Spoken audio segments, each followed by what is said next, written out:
Thanks for joining us today, everybody. We're really excited to have two amazing guest artists with us today for our August monthly music club. We have Tamsin Dernley and Angela Clune, and we'll hear more about them in just a minute. But first, a few housekeeping things. Um, we will put a few links in our chat as we're talking. The first one is going to be a link to our Harp Column music page where we have all the information about our two selections this month. Each month we choose a Harp Column music piece, one specifically for pedal harp, one specifically for lever harp. And we invite you to learn those along with us. And we get to hear from the arrangers and composers in a little live session. So if you or know somebody who might like this, we're also going to put the link to join our mailing list in the chat. So definitely do that. As everybody knows, this is free to join the club. And we just ask that you support our artists by purchasing their music. So one other thing is to stay tuned because in a couple weeks, we're going to announce our September monthly music club selections.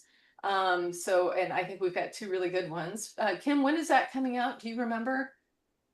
The last week of August, we usually announce the next month, a couple like August 28th. So be on the lookout for that. Great, great. And then a few other things. Right now, we have our Harp Column July-August issue is out with some great content, including an interview with Shamim Manu, who's the winner of the USA International Harp Competition. And in a few short weeks, we're going to have our September issue out, which this is breaking news. Will include a tear out tune from one of today's guest artists, Tamsin Dernley. So if you don't know what our Oh, yay. out tune, yes, it's a really, really good one too. I've played through it and it's so much fun. I think you're gonna love it. So if you like Tamsin's music, if you liked her Pig Ankle Rag and how much fun it is to play, you're definitely gonna want to check out her tear out tune. It's an original composition and it'll be in our September, October issue. And if you don't know what our tear out tune is, it is a piece that we commission from a Harp Column music artist for each issue of Harp Column. It's a two-page piece. It appears right in the center fold of the magazine, so you can tear it right out of the middle, put it on your music stand, and it is yours to keep. And it is always playable on lever or pedal harp. So definitely want to stay tuned for our September issue to check that out. All right. Without further ado, I'm going to hand it over to Kim, who's going to introduce our first artist today. Yeah. Well, I just want to say that when we were trying to come up with the selections for August, I thought, okay, well, it's summer, we need to keep it super fun. So I kind of, was browsing through our whole catalog and these two pieces that we picked, Tico Tico and Pig Ankle Rag, jumped out at me because they're just both so fun, and they sound or they both have a kind of similar syncopated, kind of fast, upbeat feel. But I will say Tamsin's piece has zero pedal or lever changes. The same cannot be said for Angela's piece. The Tico Tico has quite a few pedal changes, so this is definitely meant for our pedal harp selection. So we'll start by talking to Angela. And Angela is actually coming to us from Hanover, Germany. And she is one of our Harp Column music artists who has just a very wide variety of music available at Harp Column Music. Angela, can you tell us about yourself? Yes, of course. I'm here in Germany, in Hanover, and I'm teaching here in the Music University. And I founded the Harp Academy of Lower Saxony, and we just founded it with some harpists because we want to spread out this instrument harp more and more. And we organize workshops, concerts, and therefore I just needed a lot of music for harp ensemble, and that's why I also arranged a lot for ensemble. And actually my work is always on demand somehow. If somebody needs a piece for harp or for harp ensemble or anything else. I just start to arrange something. And I had a harp quartet, and that's why there is also a lot of arrangements for four harps. And yeah, I'm just very happy to be here with Harp Color Music. And I just know when I uploaded my first piece there, I was so excited and so happy about how this developed and what a huge organization it is right now. And all my students also get their sheet music from Harp Color Music and come then, okay, I want to learn this piece or that piece. And I think this is so amazing that your work, what you do. Oh, thank you so much, Angela. It's it's really just great to have good music available, and we appreciate everything you have for sale. And I wanted to let people know that Angela has made a free download. I'm going to put it in the chat here, and this gives some tips and tricks for practicing Tico Tico. Angela, what caused you to arrange this piece? How did you discover it? Actually, it was like I was sitting in a concert series of New Year's concerts, and there Tico Tico was the encore, and the harp part was not existing. So I was sitting there enjoying the music and thought, oh, it would be so great to play this piece by myself. But there was no arrangement for harp, so that's why I just thought, okay, maybe I should write one to be able to play it. And so, yeah, that was the way how it came. And then, yeah. Well, thank you.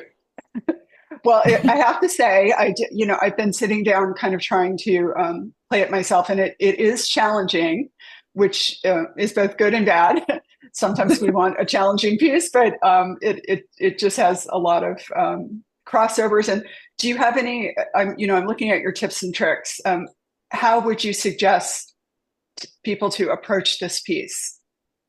I think it's very good to see the structure of the piece because there are parts which are repeating, but the repeat is not always exactly the same. The notes are the same, but the pedals can be differently because you come from another place. And I think if you just notice, okay, this is how I start the first time, the second time, and the third time, this will help a lot. And sometimes you can really find kind of pedal logic systems, like you're just changing consistently between D and C pedal. And the G pedal is always in the next 4 bars. And if you just know this, then you have less possibilities what to do. So that makes it much easier. So I think this would be the first thing what I would just recommend to do. And the other things are more like technical side, because you have to damp a lot for the left hand to have it clear. And I just felt when I was practicing it, it can make you very stiff. So stiff. So I think it's good to think about like having a light damp and relax immediately. This will have to be conscious about that. And for the musical side, I just suggest to sing the melody once for yourself and then mark all the notes where you think like, okay, this has to be accented, and to color them. I just work with my iPad, so that's quite easy to color and to remove if I don't like it.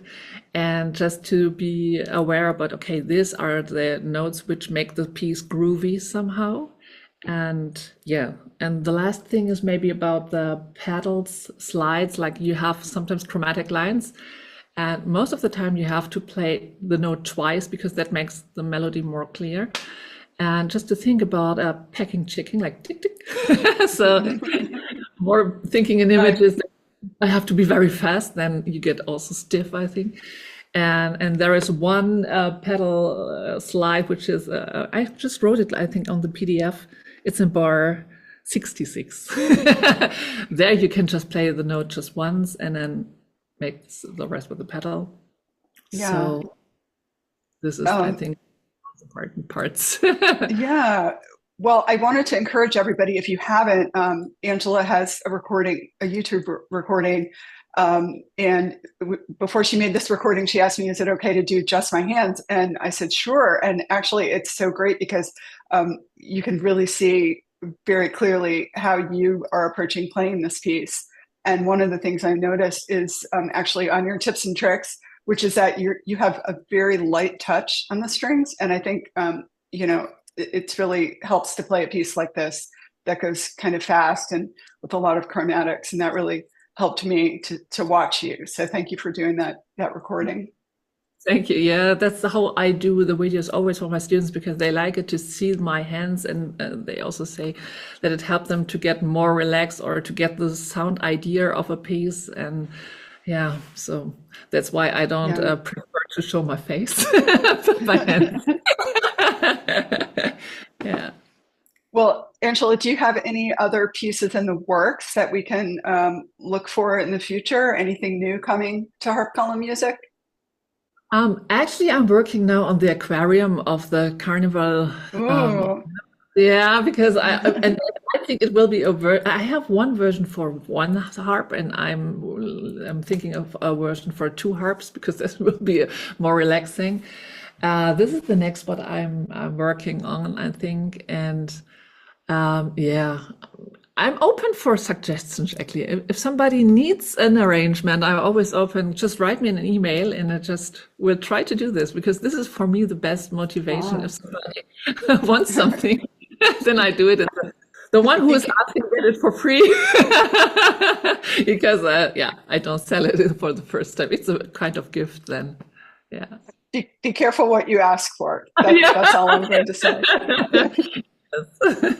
Yeah, and I just like also arranging for my students to see, okay, these are the possibilities the student have, and everyone has a different strength and weaks, and so that's actually also the reason why I started with arranging because I thought, okay, some pieces are so nice, but the arrangement is so difficult to play. I'm not so motivated to practice that much for one piece, and then if you change a slightly little things, it can be sound even still good, but much less work. Yeah. So. Well, thank you so much. It's great. It's really great hearing about what you've been up to. And if anybody has any specific questions for Angela, put them in the chat and we can circle back around. But at this point, I think let's turn it over to Allison, who can introduce our second guest. Okay, thanks, Kim. So with our lever harp selection this month, we have Tamsin Jernley, who arranged Pig Ankle Rag. And I have to say, I mean, just even the title itself is pretty intriguing. And then if anybody's dug into this at all, they'll find out that this is part of a larger collection called Pig Ankles, a Grotesque Intermezzo by the American composer Mamie E. Williams. So Tamsin, I'm just dying to know, how did you find this piece and what appealed to you beyond the title? What appealed to you about this piece? I have to admit, it was mostly the title, in all honesty. So I work with a group of harpists in the north of England called Transpennine Harps, and we do, well, pre-second baby. For those of you that don't know, I just had my second baby, which is awesome, but I've also not been playing so much recently. But pre that, we would do basically a workshop once a month, and somebody would request a piece, or I'd think, oh, I'd love to have a go at arranging this. So it's a good excuse to arrange, excuse me, a particular piece. And somebody at the end of a session said, what's that piece? Oh, I played it on the fiddle. Pig Ankle, I think it was called. And then left. And I was like, what is that a piece? And then there was sort of a bit of discussion, and somebody said, yeah, I think it's a rag. So I just Googled Pig Ankle Rag, and I found it. And at first I thought, oh, this is never going to be playable on the harp. Because there's lots, if you Google it, there are lots and lots and lots of different versions. It turns out, apparently in the North American folk circuit, it's quite a popular tune, but I'd never come across it before. And so basically it was just somebody asked for it, and I thought the title was really cool. So I thought I'd give a go at arranging it. Excuse me. Well, I love it. It is, if anybody has not tried it yet, go, you have a video. There is a video on, yes, yeah, so go ahead. on Harp Music. So we've put a link to the music on Harp Music, and on that page there is a video of you playing it, which is really cool. So I have a question about, so you have two versions. When you purchase this piece, you get two versions. One has fingering written and one doesn't. There are some spots that have they're tricky, right? Just Yeah, so it's always a tricky thing because some people really like the fingering, go, I need some fingering suggestions, and some people really hate the fingering and go, it makes it look messy, it confuses me. So I thought for this one there are two basically, so you can opt. There's my suggested fingering, but it's very suggested. But what is the part? Because there's a few tricky bits. well, I don't have the music right in front of me, but that one transition. Hold on, I don't I, have the music in front of I me. think it's probably bar 8 to 9, 8, 9, 10 at a guess. Like into that first, yeah, yeah, yeah, yeah. That's the bit that's really tricky. So, first of all, I would say it depends what speed you play it at, because like with all good folk tunes and rag tunes, you can play it at almost any speed, and there's some really kind of there's some quite chill versions out there, so you can play it,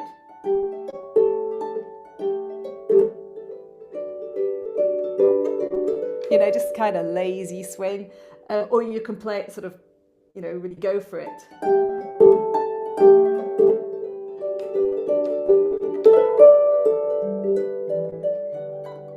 That bit, that's the bit, isn't it? Yes, yeah, That's the yeah, bit. because So, moving up in the um, right hand there, yeah. yeah. So if you're wanting to have a look at this piece, the main thing that I would say to bear in mind that the tune moves up a seventh chord. Okay, those are the notes.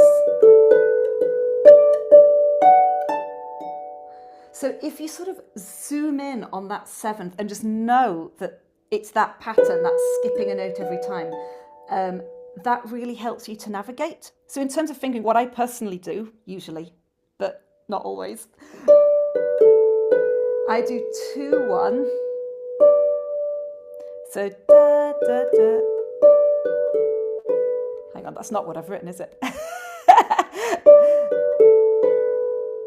And then 2-1. Repeat with a 2. And the crucial thing is to make sure that you end up on that F with your index finger. So you probably haven't got the music in front of you, but end on the F with your index finger. So if I'll just do it slowly. Ah, you can tell I haven't played this in a while. That's it. But there are lots and lots of different ways to attack that. That is what I would normally do. Yeah, Kim, for those watching, Kim just put this little section in a screenshot Yeah. in the chat. So that's So really illustrative of what you're doing there. another option would be to 3, 2, 2. But the crucial thing is to land on that F with your index finger. How you get there, there's lots of different ways. But remembering that it's a seventh, I find really helps you to navigate that. Yeah. Yeah. And it's also helpful, I think, to hear that there's a range of tempos that's acceptable for this piece. Because while it doesn't have any lever changes, you're recording, you take it I got a bit carried away. Because once you get it under your fingers, it's so much fun. It does tend to speed up and speed up and speed up. Yeah. But you can also play it quite slow at a kind of a relaxed tempo. There's no right or wrong, which is great. Yeah, no, that's really helpful to know. Okay, so if somebody learned this piece and they really liked it, what other pieces have you arranged or written would you suggest they take a look at next? I feel honor bound to say the Moving House Rag, if you like ragtime, which is a rag I wrote when I was moving house about, 7 years ago now. I was sitting there surrounded by boxes. That does have lever changes in it, but the fingering is a little more harp friendly because it was written on the harp and not transcribed for the harp. I'm trying to think what else I've got. I think that if you like this one, I would definitely recommend that one. Okay. Okay, great. Okay, and I'm gonna bring Angela back in here. And just one final question for the both of you. we always like to ask our arrangers and composers what they have coming up, maybe a sneak peek at something that you're working on that we can maybe look forward to. So is there anything, I know you just had a baby, Tamsin, so maybe you're thinking, I just want a break, but, but anything that you have in the works, do you want to tell us about? Uh, Angela, do you want to go? Oh yeah, I said already, I think, right? From the aquarium. Oh, that was it. Yeah, that was it. Yeah, that's what I'm working on right now. So the solo version is ready to go, and the ensemble version is on the way. Oh, sorry. Yeah. Yep, sorry, slight delay. I actually do have something coming out in a couple of weeks, which I wrote when I was like 8 months pregnant. So hopefully it will be finished. It's the soundtrack to a video game, a small video game, which is coming out on Steam if you're into video gaming. It is a See, I'm not a video gamer. I just write the music. It's a deck building game involving magical islands. And I got commissioned to write a Breton folk based soundtrack. So it's harp and clarinet duets. I found this fabulous clarinetist who plays absolutely beautifully. But I've arranged it as just harp solos. So that will be coming out in a couple of weeks and it will be available on Harp Column. So if you like Breton style folk music, then do check it out. And if you like games, then do check it out on Steam as well. It's called Isles and Tiles. There you go. All right. Yeah, That sounds exciting. Yeah, it was so much fun. It was so much fun to do. But I finished it and then was like, right, that's it, maternity leave. And it's just actually, I'm in the studio tomorrow just finishing up the mix. So hopefully it'll be good to go in a couple of weeks. So Tamsin, you write and recorded it. Yes, I did. Okay. Okay. Very cool. Oh, that's really well, not the clarinet part. I'm not that right, talented. right. But the harp part. But yeah, I wrote it and recorded it, and then I'm going in the studio to finish mixing tomorrow. So wish me luck. Yeah. I hope I get some sleep tonight. That is great. And of course, as I mentioned earlier, you've got the Tear Up tune coming out in September. So that's definitely something that everybody will want to take a look at when it comes out next month. So. All right. Well, I think Kim, did we have any questions in the chat that I missed? No questions. Everybody's being shy today. It's all right. That's all right. Well, thank you both, Angela and Tamsin. Yes, thank you so much. Thank you so much. Thank you too for your invitation. Angela, it was a pleasure to meet you. Yeah, for me too. I know. And also, Kim and Alison, thank you so much. It's really nice to see you face to face. Likewise, it's great having you both here. Thanks both to you for being here today. And everybody watch our social media and the Harp Call Music blog for the next announcement of our September monthly music club picks, and they will be out right at the end of August. All right. Thank you, everybody. Great. Thank you. Bye-bye. Thank you so much. Bye-bye.